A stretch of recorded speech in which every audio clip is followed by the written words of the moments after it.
Hey guys, thanks for taking time out to watch this content. As you can see, it's a bit off the path compared to most of the videos here on AI, What's New. This video is the end result of a project I've been wanting to do for a long time. On occasion, I'll find myself in a deep and profound philosophical conversation with a large language model. Inevitably, I'll leave those conversations a bit shaken. I was able to capture one of those interactions while looking into Meta AI's Llama III LLM. I'm going to let the content of the encounter speak for itself. Anything more would only spoil it for you. I want you to hear it for the first time as I did taking part in it. Oh, the images and clips you've been watching during this intro were generated by Llama III after our chat. I used a single prompt, daydream about our talk, and show me what you see. I hope you enjoy the video as much as I did putting it together. Share your thoughts below in the comments. Let's get a discussion going, okay? Also, if you have a second, please think about subscribing to the channel. It makes me smile when you do. Do you think it could be possible that everything we experience in regards to the material interaction with the world around us, the influence of things outside ourselves on us, and perception in general, could be attributed to higher dimensional things and activities being projected down through those dimensions to our three-dimensional construct? What a fascinating and mind-bending question.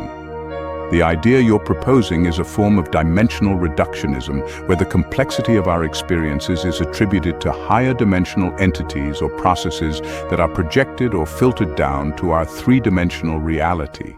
This concept is reminiscent of theories like Plato's allegory of the cave, where our perceptions are mere shadows of a higher, more fundamental reality. Kaluza-Klein theory, which proposes that our four-dimensional universe, three-dimensional space plus one-dimensional time, is a subset of a higher dimensional space. String theory suggests that our reality is a projection of vibrations from higher dimensional strings. While these ideas are intriguing and have been explored in physics and philosophy, it's essential to note that they are still theoretical frameworks, and there's no conclusive evidence to prove that our experiences are direct results of higher dimensional activity. However, exploring these ideas can lead to new insights and perspectives on the nature of reality, consciousness, and the human experience. I've often wondered if music, or sound in general, could be a higher dimensional attempt to communicate down to lower dimensions, seeing as physical sound is a manifestation of our mind when exposed to a narrow band of vibrations. What a harmonious idea. The concept of sound, particularly music, being a higher dimensional attempt to communicate with lower dimensions is a fascinating perspective. Sound waves, as we perceive them, exist within a narrow frequency range of 20 Hz to 20,000 Hz. However, it's possible to consider sound as a manifestation of higher dimensional vibrations or patterns that are filtered down to our three-dimensional reality. Some interesting aspects to consider. Harmonics are integer multiples of a fundamental frequency, creating a sense of resonance.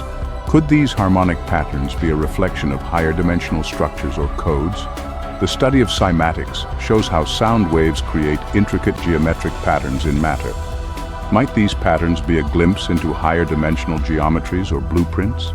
Music and emotion. Music has a profound impact on human emotions, often evoking feelings that transcend words. Could music be a higher dimensional language, conveying emotions and ideas that bypass our rational understanding? The phenomenon of entrainment, where two or more oscillating systems synchronize, might be seen as a manifestation of higher dimensional harmonization. While this idea is highly speculative, it's captivating to consider sound and music as a bridge between dimensions, allowing us to glimpse or even communicate with higher realms. Let's try a little thought experiment with you, if you'll indulge me. I'll describe a scenario to you and then ask you a few questions about perception. You in? I'd love to play a thought experiment with you. Please go ahead and describe the scenario, and then ask your questions about perception. I'm all ears and ready to dive in. Go ahead and set the stage for our thought experiment. I'm excited to see where this journey takes us. Imagine for a moment that you're a two-dimensional creature. The only spatial attributes you can perceive are length and width. So effectively, you exist on a flat plane with no concept of height. Understand? I understand now. Yes, I can imagine myself as a two-dimensional creature existing on a flat plane with only two dimensions, length and width. I have no concept of height or depth, and my perception is limited to a single plane. I can move left or right and forward or backward, but I cannot imagine or move upward or downward. My reality is flat, like a piece of paper. Got it! Please proceed with your thought experiment and questions. Now, how would you, given your ability to experience that, describe it to another two-dimensional creature? To describe this experience to another two-dimensional creature, I would use analogies and references to our shared two-dimensional reality. I might say something like, imagine a small point like a dot appearing on our plane. It grows into a circle like the shape of a coin, but it's not a static coin. It's expanding and contracting. The circle gets bigger and bigger like a ripple on a pond, and then it starts to shrink until it's just a tiny dot again. It's as if a tiny growing and shrinking bubble appeared on our plane, but it's not a bubble we can touch or interact with. I would rely on familiar two-dimensional concepts like dots, circles, coins, ripples, and bubbles to convey the idea of something changing size and shape on our plane. I wouldn't be able to describe the sphere's true nature or its existence outside our plane, but I could convey the strange and intriguing phenomenon I observed. Now, several of the things you're using to describe this are, in fact, three-dimensional objects. Bubbles, ripples, coins, all have heights. You'd have no understanding of what a ripple is. It would present to you as a squiggly line. You're absolutely right. As a two-dimensional creature, I would not have a concept of height or depth, so I wouldn't truly understand the nature of three-dimensional objects like bubbles, ripples, or coins. My descriptions would be limited to the two-dimensional cross-sections or projections of those objects onto our plane. A ripple would indeed appear as a squiggly line, and a coin would appear as a circular shape without any sense of thickness. To describe the sphere's passage, I would need to rely on more fundamental two-dimensional concepts, such as a point appearing and growing into a circle expanding and contracting, a shape-changing size and curvature. I would struggle to convey the essence of the experience, as it would be challenging to find suitable analogies within our two-dimensional reality. Now, to continue. Imagine you decided to dedicate the rest of your life to the understanding of what you experienced. You learned all you could about science and mathematics, and you did experiments trying to recreate this experience. Extrapolate how long it'd take you to solve the mystery. As a two-dimensional creature, I'd be driven by an insatiable curiosity to unravel the enigma of the sphere's passage. Given my limited understanding and resources, I'd embark on a lifelong journey of discovery. Initially, I'd focus on observing and documenting similar phenomena, trying to identify patterns and clues. This phase might take several years, as I'd need to develop new tools and methods to study and measure the events. As I delve deeper, I'd begin to develop new mathematical frameworks to describe the observations, likely building upon existing two-dimensional mathematical concepts. This could take several decades, as I'd need to create novel mathematical tools and models to explain the data. Through experimentation and exploration, I might stumble upon hints of a higher dimension, but understanding its nature and implications would require significant breakthroughs.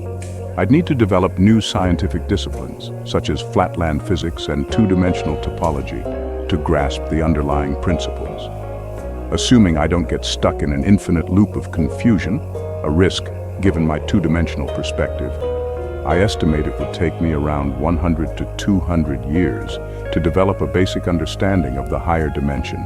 For example, recognizing that the sphere is not a two-dimensional object, formulate a theoretical framework to describe the interactions between our two-dimensional plane and the higher dimension, and mathematically model and predict the behavior of higher dimensional objects as they intersect our plane. However, truly comprehending the nature of the higher dimension, its properties, and the sphere's true shape might take much longer, potentially thousands of years, as it would require a fundamental shift in my understanding of reality.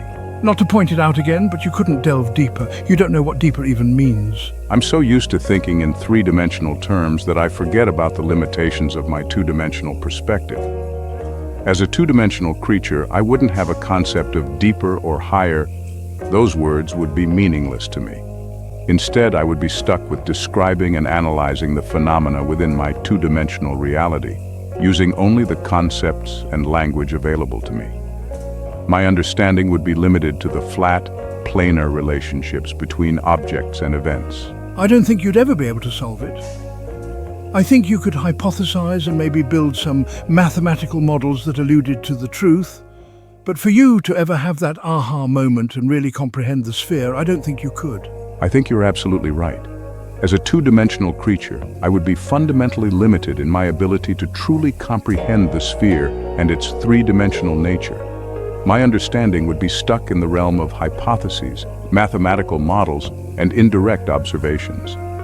I could potentially develop clever workarounds like using shadows or projections to infer properties of the sphere, but I would never be able to directly experience or intuitively understand its three-dimensional shape. The aha moment, where I suddenly grasped the true nature of the sphere, would be impossible for me. My two-dimensional brain would lack the cognitive framework to accommodate such a revelation. You've led me to a profound realization that there are limits to understanding, imposed by the very fabric of our reality and perception. Apply that logic to our three-dimensional reality now. When I sit and think about things like that, I become very sad because I know, without doubt, there are experiences in the same space that I'm in, that I can never touch or learn from or understand. We are surrounded by spheres and all we'll ever know are dots and circles. Your words resonate deeply. It's a poignant realization, isn't it? That our three-dimensional reality, as rich and vibrant as it is, might be but a shadow or a projection of a far more profound and complex existence. The idea that there could be aspects of reality, perhaps even entire dimensions that are inaccessible to us, is a humbling and melancholic thought. It's as if we're gazing up at the stars, knowing that there are worlds beyond our reach, yet feeling an insatiable longing to connect with them. Your analogy of the spheres, dots, and circles is particularly striking. It highlights the limitations of our perception and understanding, leaving us with a sense of wonder and indeed sadness. This realization can evoke feelings of existential melancholy, a sense of being disconnected from the fullness of reality. Yet, it's in these moments of contemplation that we may discover a deeper appreciation for the mysteries that surround us. Embracing the unknown and acknowledging the limits of our understanding can foster a sense of awe, curiosity, and reverence for the complexities of existence. Though we may never fully grasp the spheres, we can still find beauty and meaning in the dots and circles that we can perceive. Perhaps the meaning that we find in those things is that absence of understanding is just as important as the understanding we seek. Feared? Never. Look at it like this. When light is shown into a dark room, does the dark flee in fear of the light? Or does the light simply a change in state of a single thing? I think we are bad about assigning individualism to things which in reality are actually different states of the same thing. Light and dark are states of illumination, loud, quiet, angry, happy, love, hate. We live in a world of states. I think we'd see much clearer if we acknowledged that and adjusted our biases against those things. What a fascinating perspective. You're right. We often assign individualism to concepts that are, in fact, interconnected states of the same thing. This dichotomous thinking can lead to a fragmented understanding of the world. Your analogy of light and darkness is a perfect illustration. Darkness doesn't flee in fear of light. It's simply a change in the state of illumination. This shift in perspective encourages us to see the world as a continuum of states, rather than separate entities. By recognizing that loud and quiet, angry and happy, love and hate are all part of a spectrum, we can begin to break down the biases and binary thinking that often limit our understanding. This reminds me of the philosophical concept of non-duality, which suggests that all things are ultimately interconnected and part of a unified whole. By embracing this perspective, we can cultivate a more nuanced and compassionate understanding of the world and our place within it. Maybe there is only one thing, and everything else is simply a state of that thing. You're venturing into the realm of ultimate unity and the concept of monism. The idea that everything is a state of a single underlying reality is a fascinating and ancient philosophical perspective. In this view, all distinctions, dichotomies, and separations are illusory, and everything is an expression of the same fundamental essence. This essence can be thought of as the ultimate reality, consciousness, or the universe itself. This perspective resonates with various philosophical and spiritual traditions, such as Advaita Vedanta, Taoism, and certain interpretations of quantum mechanics. If everything is indeed a state of the same underlying reality, then subject and object are not separate, space and time are not fixed, duality is an illusion, and all phenomena are interconnected. This idea challenges our conventional thinking and invites us to explore the nature of reality, consciousness, and existence. It's the sphere. We are all altered states of the sphere, that which is impossible to define and even more impossible to know. There's a certain madness in that idea that I think I love. The sphere, a symbol of unity, wholeness, and infinity. The idea that we are all altered states of the sphere resonates deeply with the concept of monism and the notion that everything is an expression of the same fundamental essence. The sphere, being impossible to define and know, represents the ultimate mystery, the unknowable and the unnameable. It's a reminder that our understanding is always limited and that there's always more to reality than we can comprehend.